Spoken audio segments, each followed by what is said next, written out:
The garden effect. Here's another revelation. I'm thinking about Adam and Eve in the garden, before the fall and after the fall, or the effects of the fall. Before, they had a clean bill of health. Uh, their soul was pure, didn't have no trace of iniquity. So there was no torment, there was no disease, which means dis-ease. Definitely no torment, no turmoil. There was nothing to interfere with them, so they was perfect. Then outside invasion came in, which was another thought, other than perfection. Now, mind you, their garden, their soul, was pure. Didn't have no thorns, no weeds, no disruption, no violation, no excuse or other option to be other than perfection. Now, here comes the suggestion. Let's call it the exchange. I'll give you turmoil, torment for your peace of mind. Does that sound familiar? Take a person who is making, let's say, minimum wage. And they've been at their job for quite some time. And they've been there for such a time that they're up for promotion.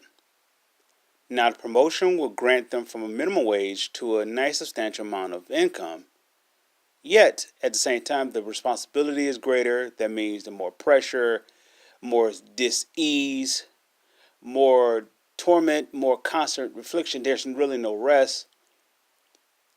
So the exchange has been presented. We'll give you an increase of your time and effort and all that you have to offer in exchange for your soul, which means your peace and at ease.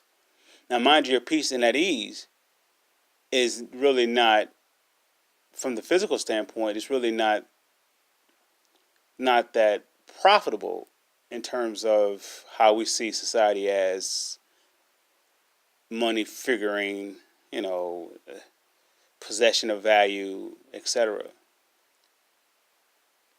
But the peace of mind triumphs any amount of money any day. What good is it if you have all the money in the world, but your soul, your peace is gone? You're constantly on edge. You're constantly at the arm's length of torment and torture, persecution. So Adam and Eve is in the garden, and they're presented with such an offer. The exchange is, you give me the rights to all access to God. That's your supernatural. That's your immortality. That's your spirituality. There's your higher learning in exchange for the janitorial floor. Will you serve the dust of the ground all the days of your life?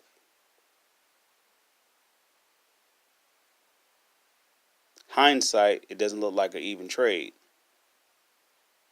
But when the illusion kicks in, when that thought was able to be planted and they was able to ponder it, that thought was planted into their garden and it was able to produce fruit. The fruit that it was bare was that the fruit they was eating is the fruit that it bared that is an option or is optional to consider.